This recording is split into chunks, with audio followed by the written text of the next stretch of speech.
Welcome everyone to day 1 of our pointers journey in C programming language. Today we are venturing into one of the most powerful features of the C language, pointers. If you have ever wondered how professional C programmers manage memory directly, or how data structures like linked lists, trees, and graphs are implemented, it all starts here. By the end of this session, you will have a strong grip on the concept of pointers, how to declare and use them, and how they interact with memory. So let's get started. Let's define our objective for today's lesson.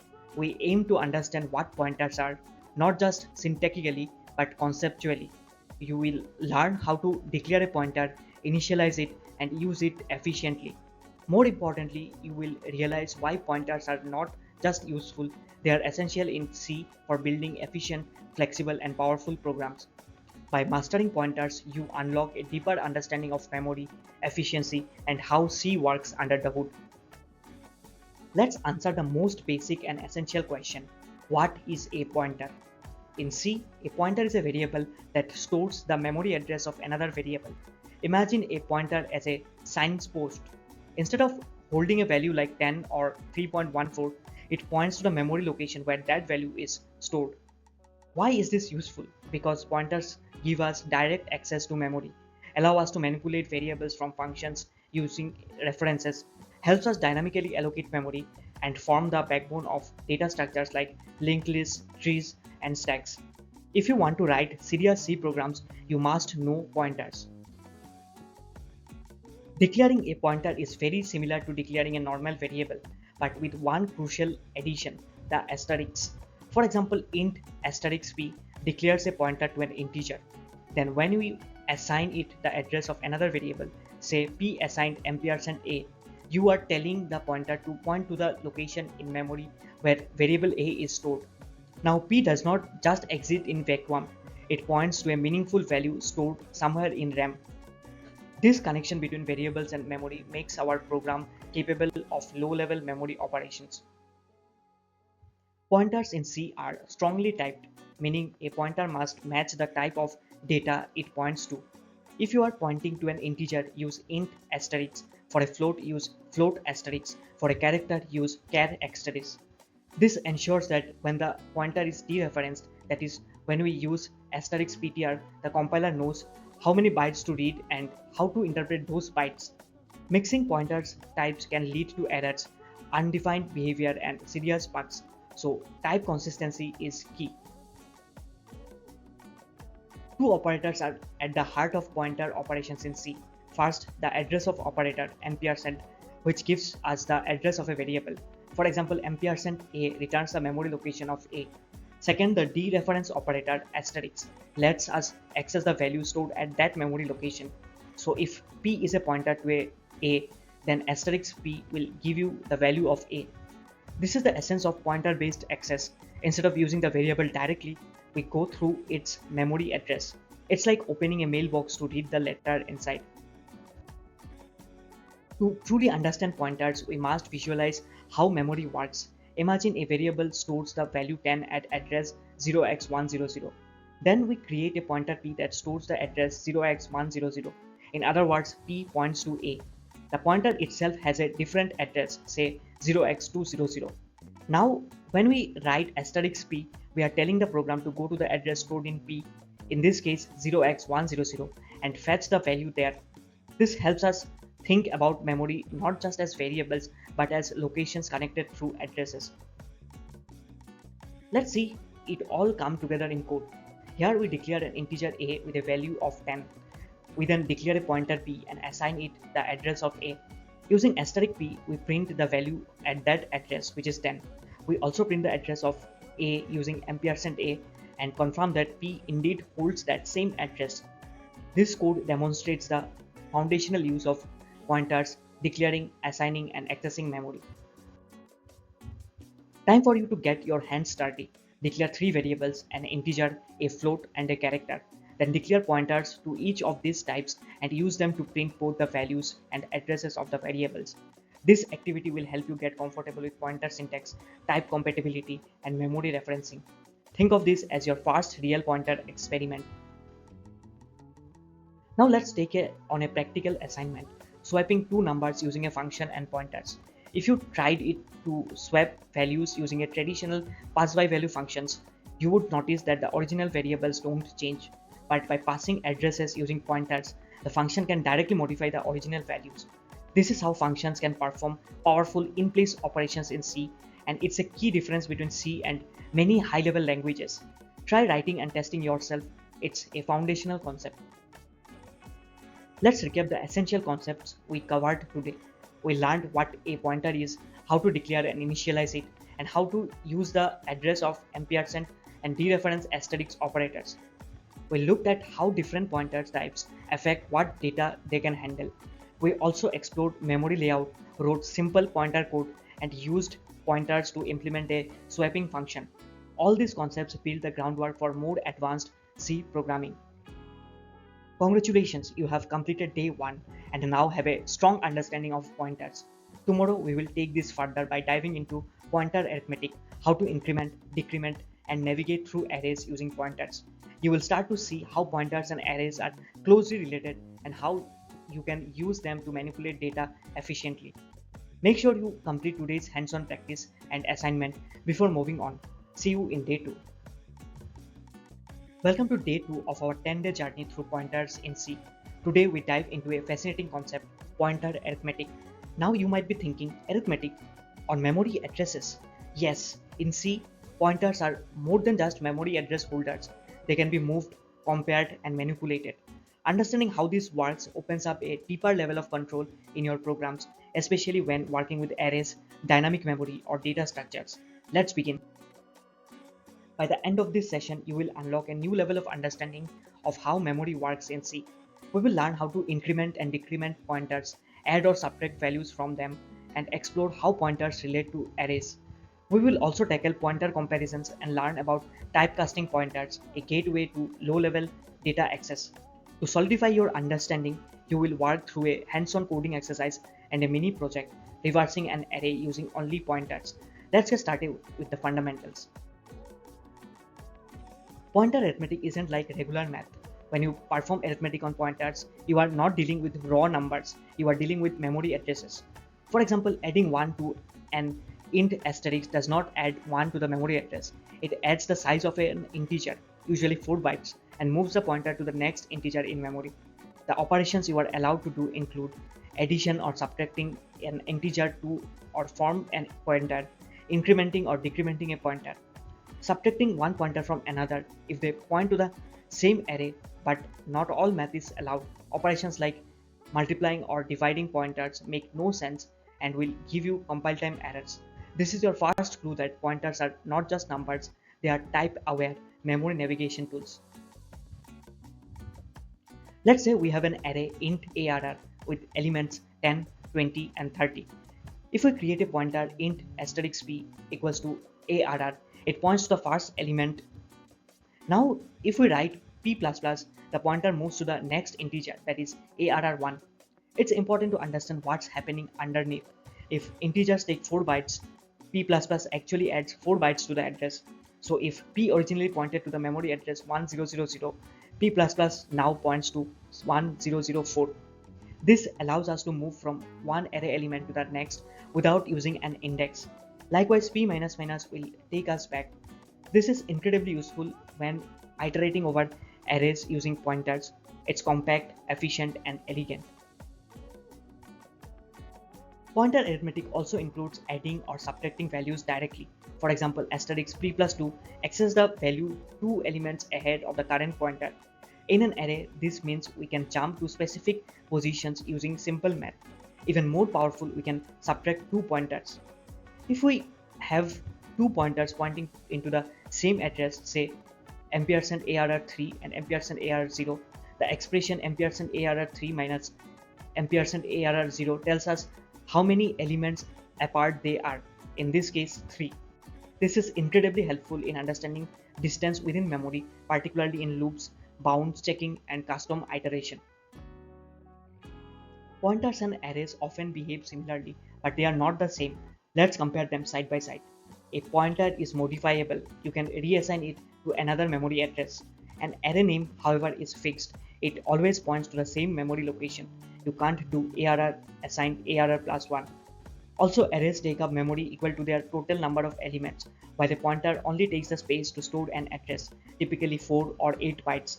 Understanding this difference helps us avoid pitfalls, especially when passing arrays to functions or allocating memory dynamically.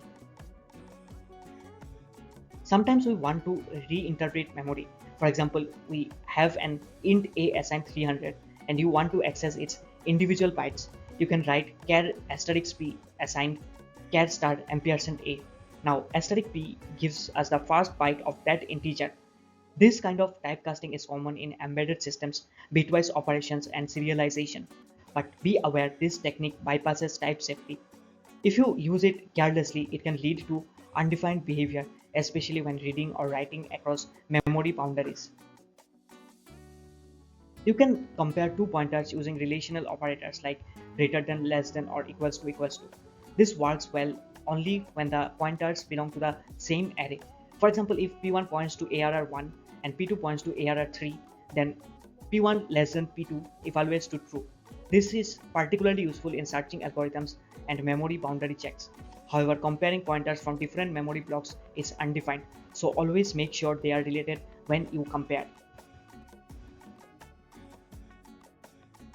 Let's bring all this theory into practice. In this exercise, you will input 5 integers into an array and print them using a pointer.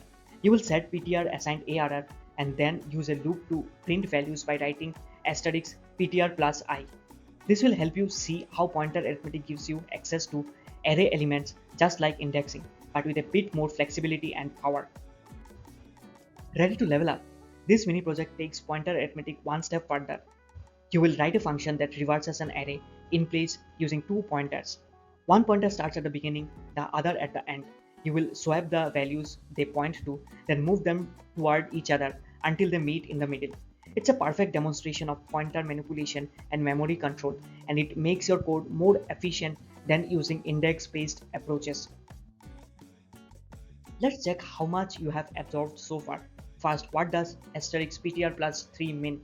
It accesses the fourth element from the current pointer. Second, what's the differences between ptr plus plus and plus plus ptr? Both move the pointer forward, but the timing of the increment differs if used inside expressions. Third, is ptr assigned ptr plus 2.5 valid? The answer is no. You can only add whole numbers to pointers. And finally, ptr2 minus ptr1 gives you the number of elements between them, useful for array distance checks. So what did you learn today? Pointer arithmetic is a foundational concept in C that allows direct type-aware access to control to memory. It enables you to traverse arrays, calculate distances, and write cleaner, faster code. We also explored differences between pointers and arrays, learned how to compare and cast pointers, and implemented real-world logic using nothing but memory addresses. These tools will be invaluable as you move forward, especially in topics like dynamic memory, structures, and data structures. Well done, keep practicing, and see you in day 2. Welcome back to the C Pointers Mastery Series. Today is day 3 and our topic is pointers and arrays. This is one of the most important concepts in C programming. Why? Because arrays and pointers are deeply intertwined in the C language. Once you understand how they connect, you unlock the ability to write cleaner, faster, and more memory efficient code. Over the next few slides, we will look at how arrays behave like pointers, how you can use pointer arithmetic to access and traverse arrays, and how to pass arrays, including multidimensional ones, to functions with ease. Let's jump right in. Let's take a look at what we will accomplish today. First, we will explore how an array's name behaves like a pointer to the first element. This subtle feature is foundational to pointer operations in C. Next, we will learn how to traverse arrays, not just with traditional indexing, but using pointer arithmetic, a technique often used in performance-critical code. We will then examine how arrays, both one-dimensional and two-dimensionals, are passed to functions and why this approach is highly efficient. Finally, we will take all this knowledge and build a matrix addition program using only pointer logic, no subscripts, just memory-level operations. This hands-on experience will really bring everything together. Let's begin by looking at something that often surprises new learners. In C, the name of an array like ARR is actually a constant pointer. That means ARR holds the memory address of the first element in the array, that is ampersand ARR0. If you print both ARR and ampersand ARR0 using percentage %p, you will get the same address, but there's a catch. This pointer is read only. You can't do something like ARR assigned ARR2 to make it point somewhere else. It's fixed. Why is this important? Because it sets the groundwork for pointer arithmetic. From here on, you will see how knowing that ARR is a pointer helps us traverse and manipulate arrays more efficiently. Here's where the fun begins. You are already familiar with accessing elements via subscripts ARRI, but this is actually just a syntactic sugar for asterisk ARR plus I, meaning move I elements forward from the base pointer and then dereference it. Want to blow your mind?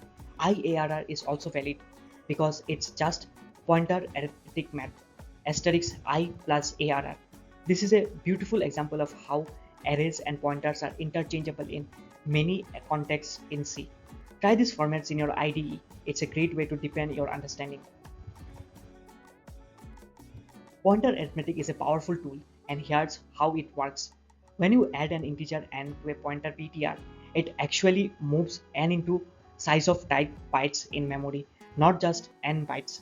So if ptr is pointing to an integer and integers are 4 bytes, then ptr plus 1 moves 4 bytes ahead. This makes pointer arithmetic type aware and also memory aligned. In performance sensitive applications like digital signal processing or matrix operations, using pointers in loops instead of subscripts can yield better performance. That's why mastering pointer arithmetic is not just a theory exercise, but a real world optimization skill. Now let's talk about functions. When you pass an array to a function in C, only the base address is passed, not the entire array. That means the function does not make a copy of the array. Instead, it works with the original data, which is much faster and memory efficient. You can write the function signature as int asterisk a or int a array. They are exactly the same under the hood. This is often referred to as pass by reference, even though C technically only supports pass by value. This behavior is crucial when you want your functions to modify the contents of an array, like sorting it or updating its elements. Two-dimensional arrays introduce a whole new level of complexity. Let's compare fixed-size 2D arrays and dynamic pointer-to-pointer structures. In fixed arrays like int m33, all elements are stored in a single contiguous memory block. That makes them very cache-friendly and fast to access. But in dynamic 2D arrays using int asterisk m, each row is a separate memory allocation. They are not necessarily next to each other. That's more flexible but also slower due to double indirection. Understanding this difference helps us decide between speed and flexibility when designing our programs. Here's a hands-on example. We have an array and we declare a pointer p to point to its base address. Then using a loop, we print both the value at each pointer location and the address itself. This is a great way to visualize how pointers move through memory. When you run this in a debugger, watch how the pointer advances by 4 bytes with each iteration, its size of int, and how the values change accordingly. Let's reverse the array using just pointers. We write a function that takes a pointer and an integer n, then works backward from n-1 to 0. Using pointer arithmetic, we print each element without modifying the array or using extra memory. Want a challenge? Try writing a function that swaps elements in place to reverse the array permanently. Pointer-based manipulations like this is fast, memory light, perfect for embedded systems or large datasets. It's time to apply what you have learned. Your assignment is to add two matrices, not with traditional loops and brackets, but using pointer-only indexing. You will access each element as asterisk a plus I times calls plus j. This simulates a 2D array in a flat memory block. Once you are done, return the result matrix to the main function. This will give you confidence in using pointers for real mathematical operations. Here's a sample implementation of the matrix addition program. It uses two nested loops where the outer loop handles rows and the inner loop handles columns. For each element, we compute the sum using pointer arithmetic and store it in the result matrix. Once you understand this structure, you can refactor it into a macro. or make it more usable with inline functions. Let's step back and visualize memory layout. In a 1D array, elements are laid out in a single contiguous line in memory. A 2D fixed size array stores rows sequentially. This is called row major order. But in dynamic 2D arrays built with int asterisk asterisk, each row is independently allocated. This means memory addresses jump around, making cache performance less predictable. Visualizing this will help you debug and optimize your program later. Now let's open the floor for some common questions. Why does pointer arithmetic multiply by the size of the type automatically? Why can't you do ARR++ but you can do PTR++? And in what scenarios does pointer traversal outperform array indexing? We will also share real-world benchmarks and profiler data to answer these questions with evidence. Time for a quick check. What is this line print? Printf %d 3 ARR. What's the difference between size of ARR and size of ampersand ARR when ARR is an int array of 5 elements? And finally, what happens when you return a pointer to a local array? Think carefully. These quirks often lead to hidden bugs. Let's summarize everything we covered today. Array names behave like constant pointers to the first element. Pointer arithmetic lets us access and manipulate data in ways that are both powerful and flexible. Passing arrays to functions does not copy data, just the address, making it highly efficient. And finally, this knowledge sets you up for the next level, dynamic memory allocation, which is coming soon in day 5. Awesome work today. Before our next session, complete the matrix addition assignment. Also read chapter 5 of Kernigans and Ricci, that's the section on pointers and arrays. If you hit any blockers or questions, post them in the cohort forum. We will be building mastery one pointer at a time. Welcome to day 4 of our C programming journey into the world of pointers. So far, you have learned what pointers are, how to declare and use them, and even how they interact with arrays. But now we enter a crucial realm, how pointers behave with functions. Today we will explore how to pass variables to functions using pointers, how to return pointers from functions safely, what function pointers are, and how the const keyword interacts with pointer declarations. We will end with hands-on exercises and a fun mini project reversing a string using pointer manipulation. So let's dive in. In C, function arguments are passed by value by default. This means that when we pass a variable to a function, only its value is copied, not the original value itself. Any changes made inside the function don't affect the original variable. This can be limiting, especially when you want to actually modify a variable from within a function. To overcome this, we use pointers. By passing the address of a variable instead of its value, we give the function access to the actual memory location, enabling it to directly modify the value at that location. This technique is called pass by reference. It's widely used in scenarios like swapping values, updating arrays, or modifying structures inside functions. Let's see this concept in action. Swapping two variables, a simple yet powerful example of why pass by reference is needed. In C, if you write a function to swap two integers and pass them by value, the function won't be able to alter the original variables. But by passing pointers, that is the memory addresses of the variables, you can directly access and update their contents. Here we define a swap function that takes two int asterisk pointers, dereference them, and performs a temporary value exchange. It's one of the clearest demonstrations of how pointers empower us to write more interactive and memory efficient code. Function pointers may seem intimidating at first, but they are incredibly useful and powerful. Just like variables can store values or addresses, function pointers store the address of a function. Once stored, you can call the function through its pointer, just like calling it directly. Why is this useful? Imagine you are building a calculator. You can create multiple functions for addition, subtraction, multiplication, and division, then store them in an array of function pointers and call the appropriate one based on user input. You can also use function pointers to implement callbacks like sorting logic passed to qsort in C's standard library. This is dynamic behavior in C without needing object-oriented programming. Returning pointers from functions can be extremely useful but also dangerous if done incorrectly. Let's look at two examples. The first one is safe. We dynamically allocate memory using malloc and return its pointer.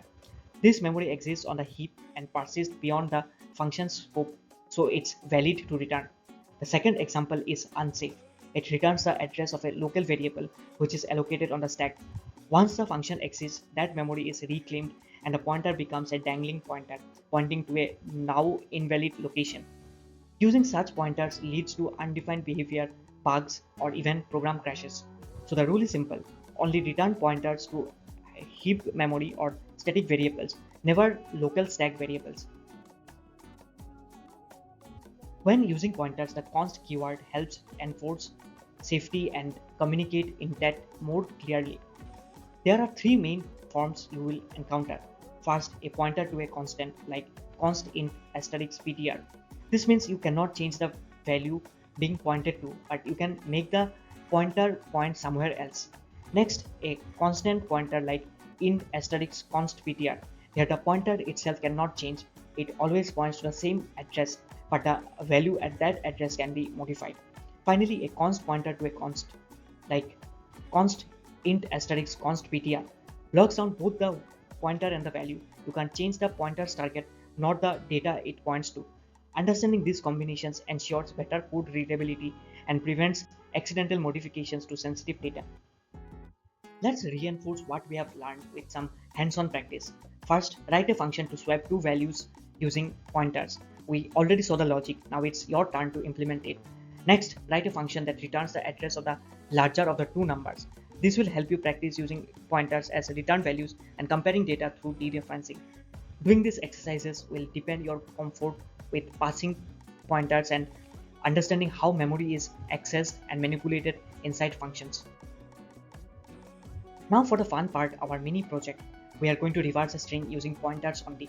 No array indexing allowed. You will create two pointers, one pointing to the beginning of the string and one to the end. Then you will swap the characters they point to and move both inward until they meet. This project is a fantastic way to practice pointer traversal, string manipulation, and memory safe logic. You will get a real sense of how powerful and flexible pointers are once you see this in action. Let's summarize what you have covered today. You learned the differences between passing values and passing addresses to functions, and how pointers enable true data modification. You explored function pointers and saw how they can be used for dynamic behaviors like callbacks. You learned the do's and don'ts of returning pointers from functions and how const makes your pointers safer and more expressive. You also applied what you have learned in a string reversal project, a practical way to put theory into practice. These concepts are essential for writing efficient and flexible C programs. Now that you have learned the concepts, let's test your understanding with a few thought-provoking questions. First, what happens when you return a pointer to a local variable? What dangers does it pose? Second, how would you explain the difference between const int star and int star const to a beginner? And finally, how could you use an array of function pointers to implement a simple calculator or menu-driven program? These questions aren't just academic, they will help you think like a systems programmer. Let's end with some actionable assignments. Your first task is to write a pointer-based function that swaps two numbers. Then create a function that returns the address of the smaller number out of 2. Lastly, write your own version of strcmp using pointer traversal. This will help you master character by character comparison without relying on array indexing. These assignments will help lock in what you have learned today. Good luck and happy coding. Hello and welcome back to our C pointers series. Today is day 5 and we are entering one of the most powerful and potentially dangerous features of C, dynamic memory allocation. In real-world applications, memory requirements can't always be predetermined. Static memory just won't cut it.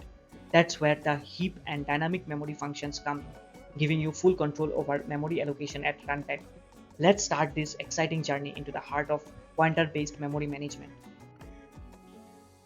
Let's take a quick look at what we will accomplish by the end of this session. First, we will understand what dynamic memory is and how it differs from static memory allocation.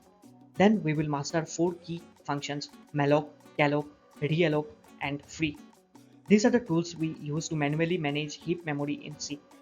We will also explore the conceptual differences between stack and heap and see how double pointers or pointer-to-pointer types enable dynamic 2D arrays. Finally, we will get our hands dirty with a live hands-on activity and a mini project to reinforce everything. Sounds good. Let's go. You might be wondering why not just declare arrays normally and be done with it. The answer lies in flexibility. With static memory, the size must be known at compile time, but in dynamic scenarios like accepting user input to define array size or reading a file of unknown length, you need memory that adapts at runtime. Here's a comparison. Stack memory is fast and automatically managed, but very limited in size. Heap memory, while slower, offers the flexibility to grow and shrink when the programmer decide.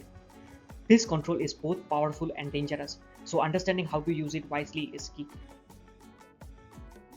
Let's begin with malloc, which stands for memory allocation. This function reserves a block of memory in the heap based on the number of bytes you specify. For example, if you want memory for 5 integers, you would use malloc 5 times size of int. The function returns a generic void pointer, so you must typecast it to match your variable type like int star or float star. But take note, the memory returned by malloc is uninitialized. It may contain garbage values, so be careful to initialize it yourself before use. Next up is calloc or contiguous allocation. It's similar to malloc but with two differences. One, it takes two arguments, the number of blocks and the size of each block, and two, it initializes all allocated bytes to 0. This is incredibly useful when you need clean memory, for instance when creating arrays that must start with all values set to 0. Think of calloc as the tidier sibling of malloc, same power with a extra cleanliness.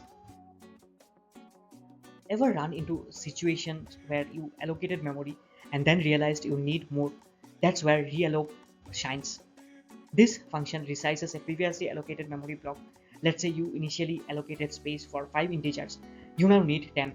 Instead of starting over, just pass the original pointer and new size to realloc. It will try to extend the memory block, and if it can't, it will allocate a new one and copy the data over. Your existing data remains safe up to the size limit. With realloc, you can grow or shrink memory as needed, making your programs more efficient and responsive. Once you are done using dynamically allocated memory, you must release it. That's where the free function is for. It returns the memory back to the system so it can be reused. If you forget to call free, your program may develop a memory leak where memory is occupied but inaccessible, slowing down or crashing your system over time.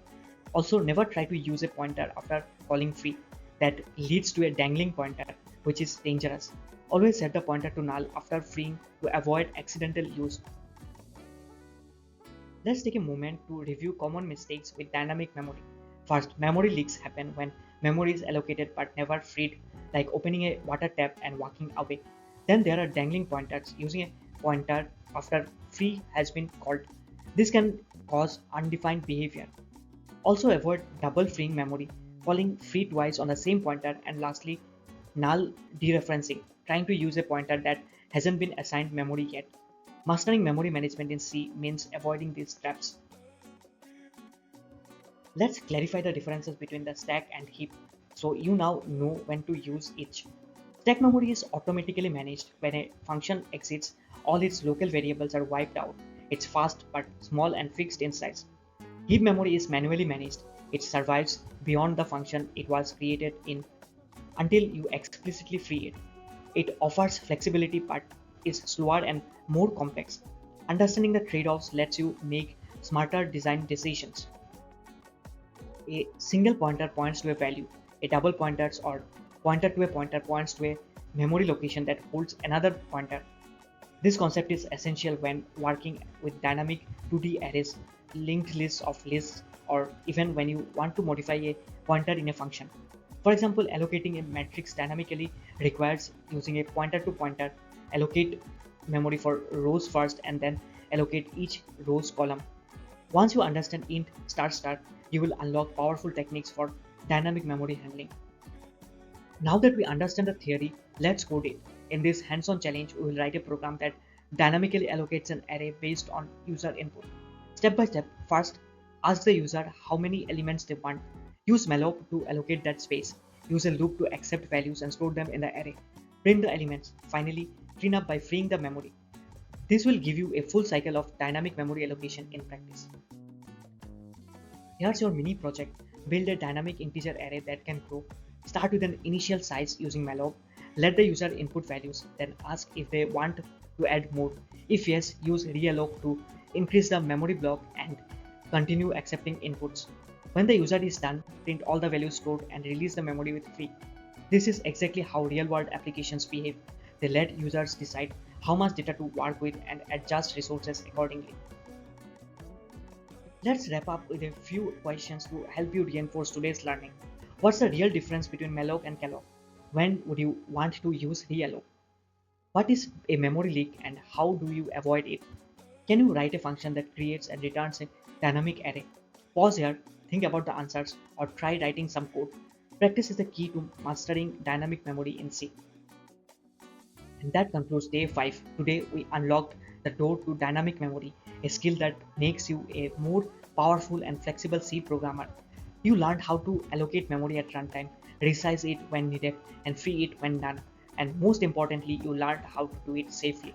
Tomorrow we will take this even further, exploring double pointers and how they allow us to build powerful structures like dynamic 2D arrays. See you then.